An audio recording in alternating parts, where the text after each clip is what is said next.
ఓం శ్రీ మాత్రే నమ. ఓం సర్వమంగళాయ నమ. ఈరోజు 1వ తేదీ పుట్టితే వారి లక్షణాలు ఎలా ఉంటాయంటే, 1వ తేదీ ఎవరు పుట్టినా 10 మందికి చెప్పే స్థితిలో ఉంటారు. అదేవిధంగా అందరినీ నమ్మడం వీరి బలహీనత. అదేవిధంగా 2వ తేదీ పుట్టిన వారికి అదృష్టం తలుపు తట్టేదాకా ఆ తలుపు తడుతూనే ఉంటారు. అయితే లక్ష్మీదేవిలా వీరికి చంచల స్వభావం ఉంటుంది. అదేవిధంగా 3వ తేదీ పుట్టిన వారికి అప్పుల విషయంలో జాగ్రత్తగా ఉండండి. గురువారం రోజు మీరు చేసే కార్యంలో లాభం ఉంటుంది. అదేవిధంగా 4వ తేదీ పుట్టిన వారికి ఎంత పనైనా ఒక్కరే చేసే సామర్థ్యం ఉంటుంది. అదేవిధంగా వీళ్ళతో గొడవ పెట్టుకోవడం స్టార్ట్ అయితే తట్టుకోవడం కష్టం 4వ నెంబర్ వాళ్ళతో. అదేవిధంగా 5వ నెంబర్ విషయాల్లో శనివారం రోజు వీరే కార్యం ప్రారంభించినా తిరుగుండదు. 5వ తేదీ పుట్టిన వారికి శనివారం రోజు కానీ వీరి కార్యం ప్రారంభిస్తే తిరిగి ఉండదు. 6వ తేదీ పుట్టిన వారికి అయిన వారి వల్ల అనగా అతిగా నమ్మడం వల్ల ధనం పోతుంది. 6వ తేదీ పుట్టిన వారికి అయిన వారిని నమ్మడం వల్ల ఎక్కువగా ధనం పోతుంది. అదేవిధంగా 7వ తేదీ పుట్టిన వారికి ధన సంబంధిత విషయాలను శనివారం పెట్టుకుంటే లేనిపోని చికాకులు వస్తాయి, చికాకులు రావు. 7వ తేదీ పుట్టిన వారికి ధన సంబంధిత విషయాలను శనివారం కానీ పెట్టుకుంటే లేనిపోని చికాకులు రావు. అదేవిధంగా ఆవేశం వల్ల కోపం వల్ల ధనం పోయే అవకాశం ఎక్కువ. 8వ తేదీ పుట్టిన వారికి ధన విషయంలో ఎంత ప్రీతో అంతకన్నా దేవునిపై భక్తి ఎక్కువ. వీరు ఎంత మంచివారో 8వ తేదీ పుట్టిన వారికి ధనం కానీ కీర్తి కానీ గౌరవం కానీ సుఖాలు కానీ ఏదో ఒకటి విపరీతంగా వస్తాయి. అదేవిధంగా 10వ తేదీ పుట్టిన వారికి ఆదివారము సర్వమంగళకరమైన విజయలక్ష్మిని తెచ్చిపెట్టే రోజు. ఆదివారం 10వ తేదీ పుట్టిన వారికి సర్వమంగళకరమైన విజయలక్ష్మిని తెచ్చిపెట్టే రోజు ఆదివారము. అదేవిధంగా 11వ తేదీ పుట్టిన వారికి గ్రహాధిపతి చంద్రునికి జపాలు ఇంకా పాలతో చేసినవి దానం ఇవ్వడం ద్వారా ఆర్థిక పరిస్థితి మెరుగుపడుతుంది. అదేవిధంగా 12వ తేదీ పుట్టిన వారికి 1కి 2 సార్లు ప్రయత్నించే వీరికి మహా విజయం తథ్యమవుతుంది. ఒకసారి ఓడిపోయినంత మాత్రాన్ని మళ్ళీ వదిలిపెట్టకుండా ప్రయత్నించే విజయం సాధించవచ్చు. అదేవిధంగా 13వ తేదీ పుట్టిన వారికి దుర్గా ఉపాసన చేయటం లభ్యము, శుభము. 13వ తేదీ పుట్టిన వారికి దుర్గాదేవి ఉపాసన చేయటం మంచిది. నిజాయితీ ఎక్కువ, శ్రమ మరింత ఎక్కువ 13వ తేదీ వాళ్ళకి. 14వ తేదీ పుట్టిన వారికి బాగా ఆలోచించి అతివేగంగా నిర్ణయం తీసుకుంటారు. అదేవిధంగా వీరు ధనం బాగా సంపాదిస్తారు, నిర్ణయాలు త్వరగా తీసుకుంటారు, ధనం బాగా సంపాదిస్తారు.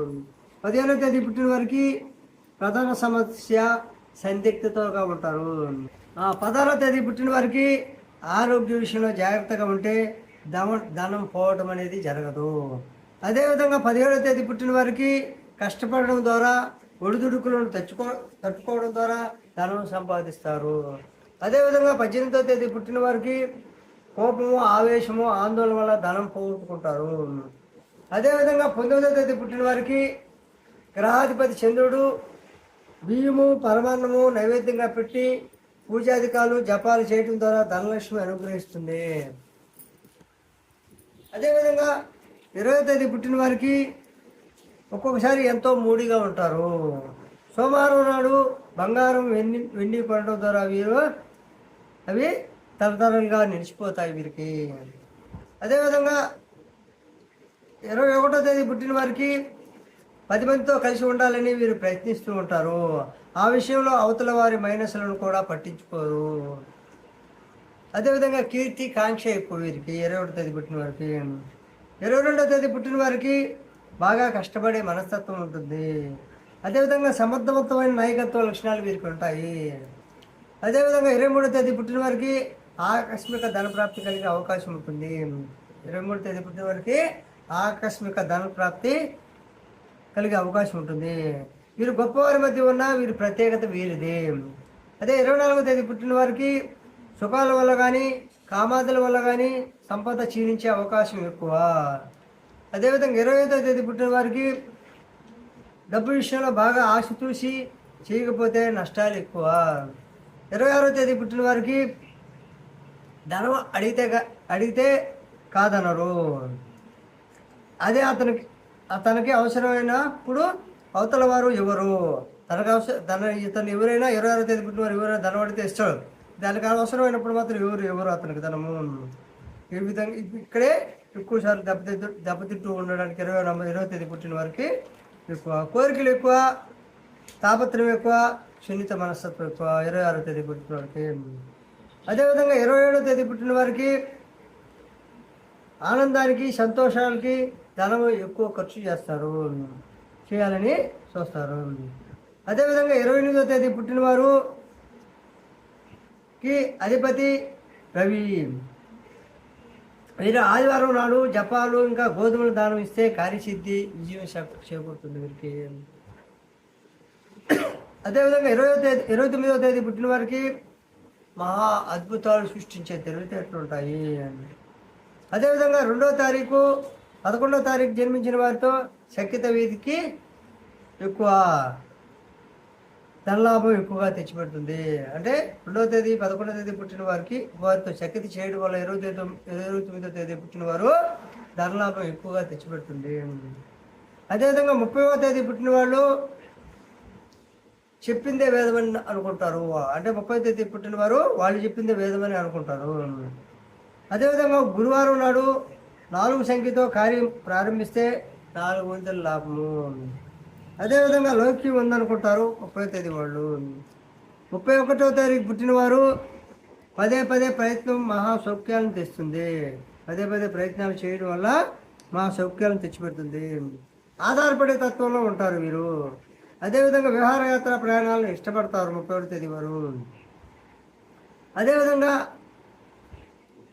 ఇప్పుడు చెప్పినటువంటి విషయాల్లో మీకు నచ్చితే లైక్ చేయండి, షేర్ చేయండి, సబ్స్క్రైబ్ చేయండి. అదేవిధంగా అంతేందండి ప్రకారము మహాజాతకులైన సంతానం కావాలంటే సంతానం వల్లే కొంచెం తరిస్తుంది. అట్టి సంతానము పుణ్యం వల్ల కలుగుతుంది. పుణ్యం చేస్తేనే మంచి సంతానం కలుగుతుంది. దానము, నియమము, క్షమ, శౌచ అనేటువంటివి, అహింస అనేటువంటి పంచయజ్ఞముల ద్వారా పొందలేదనేది ఏది లేదు. సంతానమైన ధనమైన లభిస్తుంది పుణ్యకర్మల వల్లే. అదేవిధంగా యజ్ఞం ద్వారా కన్నా తల్లిదండ్రులను పూజించడం ద్వారా సేవించడం ద్వారా ఎన్నో రెట్ల ఫలితం కలుగుతుంది. అదేవిధంగా ఒక నీచునికి అనుకోకుండా దేవుని దయ వల్ల సంపద వస్తుంది అనుకున్నాం. వాడు దుర్మార్గుల్ని చేరదీస్తాడు, వాళ్ళకే సాయం చేస్తాడు, మద్యం విపరీతంగా తాపిస్తాడు. అదేవిధంగా ఇష్టం వచ్చినట్లు చెడు తిరుగులు తిరుగుతాడు, చెడు పనులు చేస్తూ ఉంటాడు. అహంకారంతో తను అంతకుముందున్న హీనస్థితిని గుర్తించడు, గతాన్ని మర్చిపోతాడు, మంచి వాళ్ళను ద్వేషిస్తూ ఉంటాడు, మంచి వాళ్ళని మోసం చేస్తూ ఉంటాడు. అట్లాంటి వాడి దగ్గరికి వెళ్ళిన ఎవరికి సుఖశాంతులు ఉండవని భర్తృహరి సుభాషితాల్లో తెలియజేసి ఉన్నారు. అదేవిధంగా ధనం కన్నా ముఖ్యమైనది ఏంటి అంటే 1,00,000 కోట్ల ధనం దూరం అయితే మళ్ళీ తెచ్చుకోవచ్చు, సంపాదించుకోవచ్చు. 100 మైళ్ళు ఒకేసారి వెళ్ళగలిగే బ్రిడ్జికి వెల్డింగ్ చేసి అతికించే పరికరం ఉందేమో కానీ విరిగిన మనసుని అతికించే పరికరం లేదు. కానీ ఆ ధనం కన్నా గొప్పది మనసు, మంచితనము. అదేవిధంగా ధనము, కీర్తి సంపాదించలేకపోవడానికి కారణాలు ఏమిటి అంటే నేను చేయగలనా, నా వల్ల కాదేమో, చేస్తే ఓడిపోతానేమో. 4వది ముఖ్యమైనది స్త్రీ వ్యామోహము. స్త్రీ వ్యామోహం వల్ల ధనము, కీర్తి సంపాదించలేకపోతారు. ఈ 4 ధనవంతుని కీర్తివంతుని కాకుండా చేస్తాయి. 4 కారణాలు ఉంటే అధముడు అవుతాడు, 2 ఉంటే మధ్యముడు అవుతాడు, అదేవిధంగా 1 ఉంటే ఏదో రకంగా బ్రతికేస్తూ ఉంటాడు. ఈ 4 ఉన్నవాళ్ళు ఎప్పటికీ మారే అవకాశం ఉంది, గొప్పవాళ్ళయ్యే అదృష్టం కూడా ఉంది. అదేవిధంగా కానీ పక్కవాడి గురించి నిరంతరం ఆలోచించడం అంతకు మించి దరిద్రం ఈ భూమండలంలోనే లేదు. కాబట్టి